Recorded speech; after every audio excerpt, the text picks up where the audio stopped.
नमस्कार, मी सहाय्यक प्राध्यापक विष्णू अडसरे, मानसशास्त्र विभाग प्रमुख, अण्णासाहेब आवटे कॉलेज, मंचर, पुणे। आज आपण प्रकरण नंबर 2 कर्मचारी निवड आणि प्रशिक्षण यामधील सुसंगत माहितीची उणीव या मुद्द्यावर चर्चा करणार आहे। परंतु या अगोदरच्या व्हिडिओमध्ये आपण मुलाखतीची समस्या आणि त्यावरील उपाययोजना या भागावर चर्चा केलेली आहे। परंतु जर आपण बघितलं, मुलाखत घेताना मुलाखतदार आणि मुलाखतकार यांचा जर विचार केला तर आपल्याला सुसंगत माहितीची उणीव निर्माण झालेली दिसून येते। प्रामुख्याने जर मुलाखत ही निष्काळजीपणे किंवा सहजपणे किंवा भरकटल्याप्रमाणे जर घेतली तर अनेक प्रकारची सुसंगत माहितीची उणीव आपल्याला निर्माण झालेली दिसून येते। थोडक्यात सुसंगत नसलेली माहिती उमेदवाराकडून प्राप्त झालेली आपल्याला दिसून येते। कधीकधी मुलाखतीच्या सुरुवातीस मुलाखतदार किंवा मुलाखतकार अशा अनेक समस्यांना सामोरे जात असतो आणि म्हणूनच एखादा मुलाखतकार एखाद्या उमेदवाराला असं विचारतो की मला तुमच्याबद्दल माहिती द्या। ज्यावेळेस एखादा मुलाखतकार एखाद्या उमेदवाराला किंवा अर्जदाराला असं म्हणतो की मला तुमच्याविषयी माहिती द्या, अशा वेळी अनेक प्रकारच्या समस्या निर्माण होण्याची दाट शक्यता असते। असा जर प्रश्न विचारला तर यातून आपल्याला अनेक प्रकारच्या समस्या निर्माण झालेल्या दिसून येतात। त्यामध्ये या प्रश्नातून अर्जदाराकडून जी माहिती मिळणार आहे ती माहिती व्यापक स्वरूपाची मिळू शकते किंवा भरकटलेली माहिती आपल्याला मिळण्याची दाट शक्यता आहे आणि म्हणूनच कोणती माहिती घ्यावयाची आहे हे अर्जदारावर अवलंबून असतं। अशा माहिती कार्याशी संबंधित असेलच असं नाही, तर भरकटलेली माहिती मिळू शकते किंवा व्याप्त माहिती मिळू शकते, व्यापक माहिती मिळू शकते आणि यातूनच अनेक प्रकारचा पक्षपातीपणा निर्माण होण्याची दाट शक्यता असते किंवा मुलाखतदाराचं चुकीचं मूल्यमापन होण्याची दाट शक्यता असते आणि म्हणूनच यामधून ही समस्या टाळण्यासाठी सुरक्षित मुलाखतीचे अनेक मार्ग आपल्याला जाणून घेता आले पाहिजे आणि म्हणूनच कॅम्पियन आणि त्याच्या सहकार्याने काही सुरक्षित मुलाखतीचे अनेक मार्ग आपल्याला सांगितलेले दिसून येतात। म्हणजेच कार्यविश्लेषणातून मिळालेली जी माहिती आहे ती माहितीच्या आधारे मुलाखतकाराने प्रश्नांची यादी तयार केली पाहिजे, तरच आपल्याला योग्य कामासाठी योग्य व्यक्ती निवडता येईल किंवा सर्व अर्जदारांना हे प्रश्न त्याच क्रमाने विचारले गेले पाहिजेत। दुसरा मार्ग जर आपण बघितला तर अर्जदारांना एकाच क्रमाने प्रश्न विचारले गेले पाहिजेत। त्यानंतर अर्जदाराच्या प्रक्रियेचं रेकॉर्ड तयार करून त्याचं पदनिश्चयन केलं पाहिजे। म्हणजेच वेगवेगळे आपण माहिती घेणार आहोत, ती माहिती अर्जदाराकडून घेतलेली असेल त्याचं पदनिश्चयन केलं पाहिजे, त्यांना गुण दिले पाहिजे आणि त्या गुणांच्या माध्यमातून आपण त्या अर्जदाराचं मूल्यमापन केलं पाहिजे। किंवा पाचवा जर मार्ग त्यांनी सांगितलेला आपण जर विचारात घेतला तर कधीकधी मुलाखतदार अर्जदाराची जी मुलाखत आहे त्या मुलाखत घेण्या अगोदर त्याचा अर्ज सारांश रूपात घेत असतो। म्हणजे काय, त्याची माहिती पूर्व नियोजितप्रमाणे घेतली जाते आणि त्या माहितीचा परिणाम त्याच्या मुलाखतीवर झालेला दिसून येतो। कारण का, तर मुलाखतकाराला हे माहीत असतं की अर्जदाराने दिलेली माहिती किंवा त्यांनी अर्जाचा दिलेला जो सारांश आहे, सिनॉप्सिस आहे, तो सिनॉप्सिस त्याला अगोदर माहिती होतो आणि मग पक्षपात घडण्याची दाट शक्यता असते। म्हणजे अर्जदाराविषयीची जी माहिती आहे ती माहिती अनुकूल माहिती म्हणून तिथं प्रसारित केली जाते आणि त्यानुसार अनेक प्रकारच्या समस्या निर्माण होतात। यालाच निर्णय सुसंगतीच्या समस्या आपण म्हणतो आणि म्हणूनच हे दूर करण्यासाठी आपल्याला काही उपाययोजना वापराव्या लागतात किंवा काही उपाययोजना कराव्या लागतात। त्यानंतर प्रमाणित गुणांचा कार्यसंबंध आपल्याला पाहायचा आहे मुलाखतीमध्ये। थोडक्यात काय, अरचित मुलाखतीची दुसरी समस्या आपल्याला जाणून घ्यायची आहे की प्रमाणित गुणांचा कार्यसंबंध काय आहे। असंबंधित माहिती ज्यावेळेस मुलाखतदाराकडे किंवा मुलाखतकाराकडे ती जमा केली जाते त्यावेळेस मुलाखतीतून अर्जदाराच्या गुणवैशिष्ट्यांचं मूल्यमापन केलं जातं। तरी जोपर्यंत गुणवैशिष्ट्यांच्या कार्याशी संबंधित गुण गोळा केले जात नाही किंवा माहिती गोळा केली जात नाही तोपर्यंत त्या माहितीचा आपल्याला कुठेही उपयोग होणार नाही.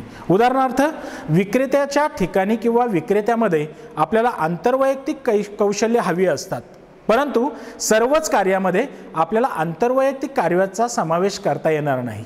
अनेक ठिकाणी काम करताना आपल्याला आंतरवैयक्तिक कौशल्य असणं आवश्यक असतं असं नाही, तर फक्त विक्रेत्याच्याच व्यक्तिमत्वामध्ये आपल्याला आंतरवैयक्तिक गुणवैशिष्ट्ये असणं आवश्यक आहे. परंतु जर प्रत्येक उमेदवाराची आंतरवैयक्तिक गुणवैशिष्ट्ये मापन करायची एखाद्या मुलाखतकाराने ठरवलं तर अनेक प्रकारच्या समस्या निर्माण होऊ शकतात. त्यामुळे अंतर्मुख व्यक्तीवर अन्याय होण्याची दाट शक्यता आहे. ज्या व्यक्तीमध्ये आंतरवैयक्तिक संबंध प्रस्थापित करण्याची क्षमता नाही, अशा व्यक्तीवर अन्याय होण्याची दाट शक्यता आहे. आणि म्हणूनच योग्य प्रकारे कार्यविश्लेषण करून मुलाखतकाराने जर माहिती गोळा केली, मुलाखतीचे योग्य प्रश्न विचारले गेले, तर त्याचा उपयोग योग्य व्यक्तीच्या कार्यनिर्वर्तन निवडीसाठी होऊ शकतो.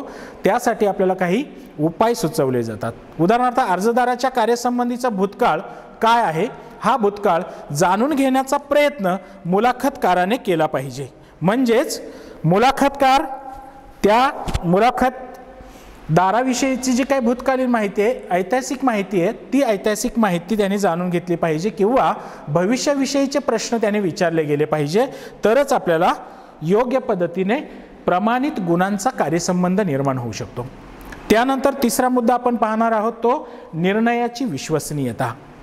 यामध्ये विश्वसनीयता म्हणजे काय, मुलाखत घेताना योग्य कामासाठी योग्य व्यक्ती निवडली जाईल की नाही, किंवा मुलाखतीच्या काही समस्या आहेत या मानवी निर्णय प्रमादामुळे निर्माण होतात, किंवा एखादा मुलाखतकार असा असतो की तो फक्त काही ठराविक गुणांनाच महत्त्व देतो आणि त्या महत्त्वामुळे अशा प्रकारचे प्रमाद किंवा अशा प्रकारच्या चुका घडून येण्याची दाट शक्यता असते. आणि म्हणून जेव्हा मुलाखतदारामध्ये एक वाक्यता नसते, अशा वेळी अशा प्रकारे प्रमाणित किंवा निर्णयाची विश्वसनीयता आपल्याला आढळून येत नाही.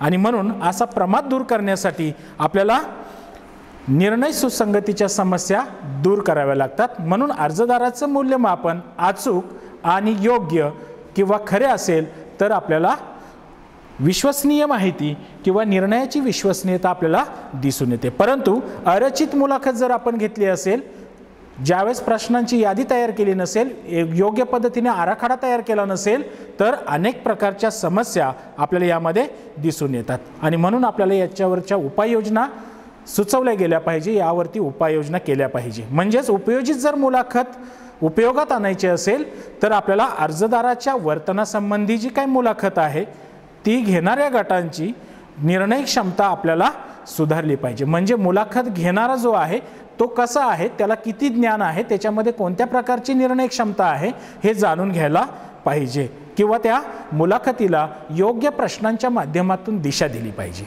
किंवा जर आपल्याला परिस्थितीजन्य मुलाखत घ्यायची असेल, परिस्थितीजन्य मुलाखत करायची असेल तर पदनिश्चयनाच्या विश्वसनीयतेमध्ये आपल्याला सुधारणा करायला पाहिजे. म्हणजे गुणमापन कसं केलं पाहिजे, आपण एखाद्या अर्जदाराचं गुणमापन आपल्याला कसं करता येईल, पदनिश्चयन कसं करता येईल यासंबंधी विचार केला पाहिजे. तरच आपली विश्वसनीयता आपल्याला उच्च प्रतीची दिसून येईल किंवा निर्णयाची विश्वसनीयता आपल्याला दिसून येईल.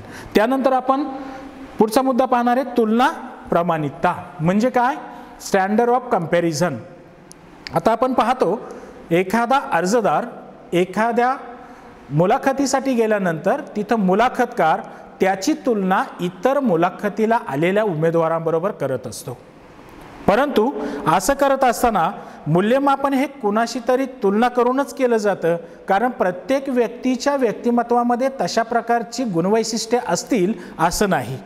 आणि म्हणून मुलाखताचा एक आदर्श कर्मचाऱ्याची एक संकल्पना किंवा गृहीत कल्पना त्याच्या मेंदूमध्ये फिट झालेली असते, त्याची मानसिकता फिट झालेली असते. आणि म्हणूनच अशी तुलना करताना जर त्यांनी समप्रमाणात तुलना केली तर मात्र कर्मचाऱ्याची निवड ही चुकण्याची दाट शक्यता आहे. तर आपल्याला कर्मचारी निवडीसाठी व्यस्त प्रमाण घेणं खूप महत्त्वाचं आहे. मुलाखतकार आदर्श अर्जदाराची कल्पना करत असतो. नेहमी एखादा मुलाखतकाराच्या मनामध्ये एक प्रश्न निर्माण झालेले असतात, एक कल्पना निर्माण झालेली असते, एक प्रतिमा निर्माण झालेली असते. आणि या प्रतिमाच्या माध्यमातून तो काय करत असतो, समोरच्या व्यक्तीची तुलना करून तो कार्यासाठी त्याची निवड करत असतो. आणि म्हणूनच अनेक संघटना कर्मचारी किंवा आदर्श कर्मचाऱ्याची निवड व्हावी या उद्देशाने मुलाखतकाराच्या कल्पनेवर विसंबून राहतात. म्हणजे मुलाखत घेणारा कसा आहे त्याला सांगितलं असतं की मला माझ्या कार्यासाठी चांगल्या प्रकारचा अर्जदार पाहिजे किंवा मुलाखतकार पाहिजे किंवा मुलाखत देणारा पाहिजे, अशी त्याची कल्पना असते. जेव्हा अर्जदाराची दुसऱ्याबरोबर तुलना होते त्यावेळी मात्र अशा प्रकारच्या समस्या निर्माण होऊ शकतात. उदाहरणार्थ चाचणी निष्पादनामध्ये एखादी चाचणी दिली तर एका व्यक्तीची चाचणी चांगली आली तर दुसऱ्या व्यक्तीची चाचणी चांगली आली पाहिजे असं त्याचं मत असतं. आणि म्हणूनच कार्य इतिहास त्याचा कसा आहे, भूतकाळ कसा आहे, त्याच्या कामाचा अनुभव कसा आहे यावर कर्मचाऱ्याची निवड व्हायला पाहिजे. किंवा मुलाखतीमध्ये त्याचं वर्तन कसं आहे, तो ज्यावेळेस मुलाखत द्यायला आलो त्यावेळेस कसं वर्तन करतो, कसं बिहेवियर करतो, या संदर्भातले मुद्दे आपल्याला इथं विचारात घेतले पाहिजेत. त्यानंतर जर आपल्याला तुलना प्रमाणितता हा दोष काढून टाकायचा असेल तर आपल्याला साचेबद्धता आणि मुलाखतदाराचा पक्षपात हा आपल्याला दूर केला पाहिजे. अनेक मुलाखतदारांचा इथं उपयोग केला जातो आणि मग एकच मुलाखतकार न बोलवता अनेक मुलाखतकारांना बोलवलं जातं आणि त्याद्वारे कर्मचाऱ्याची निवड केली जाते. किंवा ज्यावेळेस मुलाखतीचा एक क्रम असतो, प्रत्येकाला एका एका क्रमाने बोलवलं जातं आणि त्याचप्रमाणे त्याला प्रश्न विचारले जातात, तर हा प्रश्नक्रम बदलला जातो आणि त्यानंतर त्या मुलाखतकाराला बोलवलं जातं. प्रश्न उलटे किंवा सुलटे विचारले जातात. कधी कधी काय होतं, पहिल्या उमेदवाराला, समजा उमेदवार 20 आहेत मुलाखतीसाठी, तर पहिल्या उमेदवाराला तोच प्रश्न विचारला जातो आणि 20व्या उमेदवाराला सुद्धा तोच प्रश्न विचारला जातो आणि यामधून अनेक समस्या निर्माण होतात. तर असं न करता पहिल्या मुलाखतकाराला किंवा मुलाखतदाराला वेगळा प्रश्न आणि 20व्या किंवा आदल्या मुलाखतदारांना वेगळे प्रश्न विचारले गेले पाहिजे, त्या मुलाखतीचं रेकॉर्डिंग केलं गेलं पाहिजे, तरच आपल्याला योग्य कामासाठी योग्य कर्मचारी निवडू शकतो. म्हणजेच काय, साचेबद्धता आणि मुलाखतदाराचा पक्षपात हा आपल्याला दूर करावा लागतो. कधी कधी आपल्याला पाहतो आपण की अनेक प्रकारे पक्षपात केले जातात. जसं उदाहरणार्थ वंश आहे, लिंग आहे, वय आहे, शारीरिक आकर्षकता आहे. अनेक वेळा असं होतं की उमेदवार हुशार नसेल, त्याला ज्ञान नसेल, परंतु तो सुंदर असेल, तर असा जो मुलाखतदार आहे त्या मुलाखतदाराला कामावर घेतलं जातं. शारीरिक आकर्षतेचा प्रभाव मुलाखतकारावर पडला जातो आणि त्यानुसार अनेक प्रकारच्या समस्या निर्माण होतात. म्हणून या घटकावर हल्ली जास्त भर दिला जात नाही. वंश असेल, वय असेल, लिंग असेल किंवा आकर्षकता असेल, यावरती आता समाज जागृती झालेली आपल्याला दिसून येते. परंतु तरीसुद्धा साचेबद्ध मुलाखतदाराकडून आजही स्त्री पुरुष समानता आपल्याला दिसून येत नाही. उदाहरणार्थ जर घ्यायचं झालं तर पुरुषांचा प्रभाव असणाऱ्या व्यवसायात स्त्रियांना घेतलं जात नाही किंवा स्त्रियांचा प्रभाव असणाऱ्या व्यवसायात पुरुषांना घेतलं जात नाही. म्हणूनच मुलाखतीच्या निर्णयावर किंवा मुलाखतकार आणि मुलाखतदार या दोघांच्याही गुणवैशिष्ट्याचा प्रभाव यावर पडत असतो आणि त्यामुळे अनेक समस्या निर्माण होत असतात. उदाहरणार्थ मुलाखतीदाराची मनस्थिती. समजा एखादा मुलाखतदार किंवा मुलाखतकार मुलाखत द्यायला आला आणि त्याच्या घरी काही चिडचिड झाली असेल, त्याच्या घरी ताणतणाव झाले असतील किंवा त्याला बस वेळेत मिळाली नसेल, तर त्याचा परिणाम मुलाखत घेताना आपल्याला झालेला दिसून येतो. म्हणजेच त्याची मानसिक स्थिती कशी आहे मुलाखतकाराची, मुलाखत घेण्यासाठी त्यानुसार एखादा कर्मचारी नियुक्त होऊ शकतो. किंवा अर्जदाराची गुणवत्ता व्यवस्थितपणे निदर्शनास येत नसेल किंवा माहिती होत नसेल, त्याचे शैक्षणिक काय पात्रता आहे ते स्पष्ट होत नसेल, त्यावेळेस सुद्धा चुकीचा उमेदवार निवडण्याची दाट शक्यता असते. किंवा त्याचा शारीरिक आकर्षकपणा, कधी कधी असं आपण पाहतो की शारीरिक आकर्षकपणामुळे उमेदवार चुकीचा निवडला जाऊ शकतो. काही व्यवसायामध्ये आपण पाहतो की आकर्षक उमेदवाराची गरज पडते. जसं विक्रेता आहे, विक्रेत्यामध्ये शारीरिक आकर्षकपणा असला पाहिजे, त्याच्यामध्ये आंतरवैयक्तिक कौशल्य असली पाहिजे. परंतु इतर कर्मचारी एखाद्या संघटनेत काम करत असतात, औद्योगिक संघटनेमध्ये काम करत असतात, त्यावेळेस आकर्षकपणाची गरज नसते. परंतु तिथं जर आकर्षक कर्मचारी घेतला, शारीरिक आकर्षकता असणारा कर्मचारी घेतला, तर मात्र तिथं कर्मचाऱ्याचं मूल्यमापन योग्य होणार नाही आणि भविष्यात तो कार्यनिष्पादन चांगलं करणार नाही. आणि म्हणून यावर काही उपाययोजना सांगितलेल्या आपल्याला दिसून येतात. तर यामध्ये सुरक्षित मुलाखत म्हणजे एक प्रश्न, तुम्हाला ज्या कामासाठी जो कर्मचारी निवडायचा आहे त्याच कामाविषयीचे प्रश्न त्याला विचारले जावेत. परंतु काय होतं, आजपर्यंत आपण बघितलं की अनेक मुलाखती होतात, मग शैक्षणिक होतात, औद्योगिक आणि संघटनात्मक होतात, कार्यालयीन मुलाखती होतात किंवा इतर क्षेत्रातल्या मुलाखती होतात, परंतु या मुलाखतीमध्ये सुरक्षित मुलाखत घेतली जात नाही. तर अशा वेळेस अरचित मुलाखत घेतली जाते. म्हणजे काय, कोणतेही प्रश्न, म्हणजे मुलाखतकाराला वाटलं की त्याच्या आवडीचे प्रश्न तो त्यांना विचारतो आणि मग चुकीचा कर्मचारी निवडण्याची दाट शक्यता होते. मुलाखतकारालाच आवडणारे प्रश्न जर विचारले तर कामासाठी कोणते प्रश्न योग्य आहेत, कोणते घटक महत्त्वाचे आहेत याविषयीचे प्रश्न गाळले जातात आणि योग्य कामासाठी योग्य कर्मचारी निवडला जात नाही. किंवा जर अशी समस्या निर्माण झाली, पक्षपातीपणा निर्माण झाला, तर अशा वेळेस मुलाखतदारास प्रशिक्षण देणं खूप गरजेचं आहे. म्हणजे जो मुलाखत घ्यायला येणार आहे त्यालाच प्रशिक्षण देण्याची गरज निर्माण होते. त्याला एक विशिष्ट प्रकारचा आराखडा तयार करायला सांगितला जातो किंवा त्या आराखड्याच्या माध्यमातून त्याला प्रशिक्षण दिलं जातं की कशा प्रकारे प्रश्न विचारायचे, कोणत्या प्रकारे त्याला प्रश्न विचारले गेले पाहिजेत याचा विचार इथं केला जातो. आणि त्यानंतर शेवटचा मुद्दा आपण पाहणार आहे मुलाखतीच्या शिफारसी. मग मुलाखत योग्य की अयोग्य, कोणती मुलाखत चांगली आहे, कोणती मुलाखत योग्य नाही. अरचित मुलाखत हा कर्मचारी निवडीचा एक उचित मार्ग समजला जातो, परंतु आज आपण बघितलं का कोणताही मुलाखतकार येतो आणि डायरेक्ट त्याला वाटेल ते प्रश्न विचारतो, याचा अर्थ ती मुलाखत योग्य नाही. परंतु जर आपल्याला योग्य मुलाखत घ्यायची असेल तर आपल्याला अरचित मुलाखत टाळली पाहिजे, योग्य प्रश्नांचा आराखडा तयार केला पाहिजे आणि त्यानुसारच त्याला प्रश्न विचारले पाहिजे. उदाहरणार्थ एखादा कर्मचारी औद्योगिक संघटनेमध्ये आपल्याला घ्यायचा आहे, त्याला यंत्रासंबंधीचं ज्ञान आहे की नाही हे पडताळून पाहायचं आहे, परंतु त्याला वैयक्तिक प्रश्न जर विचारले, कौटुंबिक परिस्थिती कशी आहे किंवा तुझं शिक्षण किती झालं आहे हे जर विचारलं तर मला नाही वाटत की त्या ठिकाणी योग्य कर्मचारी निवडला जाईल. तर त्याला काय आवश्यक आहे विचारणं या ठिकाणी, तर यंत्राची तुला माहिती आहे का, यंत्रसामग्री चालवता येते का, योग्य प्रशिक्षण तुझं झालं आहे का, अशा प्रकारचे जर प्रश्न विचारले तर योग्य कामासाठी योग्य कर्मचारी आपण निवडू शकतो. आणि म्हणून जर अरचित मुलाखतीच्या माध्यमातून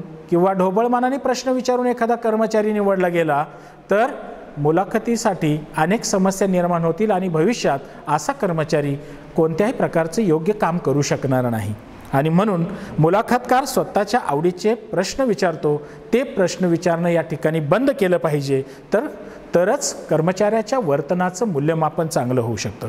कर्मचाऱ्याच्या कोणत्या गुणांचं मूल्यमापन करावं आणि कोणत्या गुणांचं मूल्यमापन करू नये, कर्मचाऱ्याच्या कामाच्या विषयी कोणती दिशा द्यावी किंवा मुलाखतकाराला निर्णय सुसंगत व उचित निर्णय घेता येतील याविषयीचं त्याला प्रशिक्षण दिलं पाहिजे किंवा त्याला क्रमबद्धता सांगितली पाहिजे, कोणते प्रश्न विचारले गेले पाहिजेत, कोणत्या पद्धतीने दिशा दिली पाहिजे मुलाखतीला, याविषयीचं सर्व प्रशिक्षण मुलाखतकाराला दिलं पाहिजे, तरच आपल्याला उचित उमेदवार निवडता येईल. किंवा आदर्श कर्मचारी ही कल्पना किंवा हा निर्णय समोर न ठेवता आपल्यासमोर आलेल्या कर्मचाऱ्याचं योग्य पद्धतीनं मुलाखत घेतली पाहिजे, हा गुण इथं महत्त्वाचा आहे. त्यावर आपल्याला काही उपाय सांगता येतील की मुलाखतीच्या शिफारसीमध्ये त्यांनी काय उपाययोजना सांगितल्या. त्यामध्ये त्यांनी सांगितलं की सुरक्षित मुलाखत घ्या.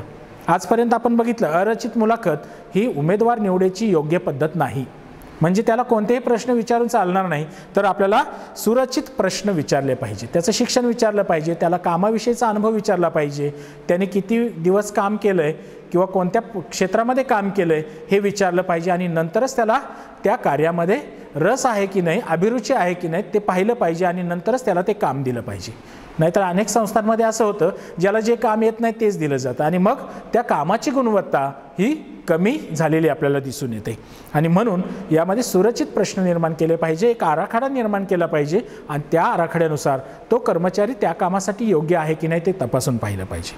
किंवा मुलाखतीचं एक सशक्त साधन म्हणून सुरक्षित मुलाखत तयार केली पाहिजे. आणि तिसरा उपाय म्हणजे आराखड्याचा वापर कसा करावा याचं प्रशिक्षण मुलाखतकाराला दिलं पाहिजे.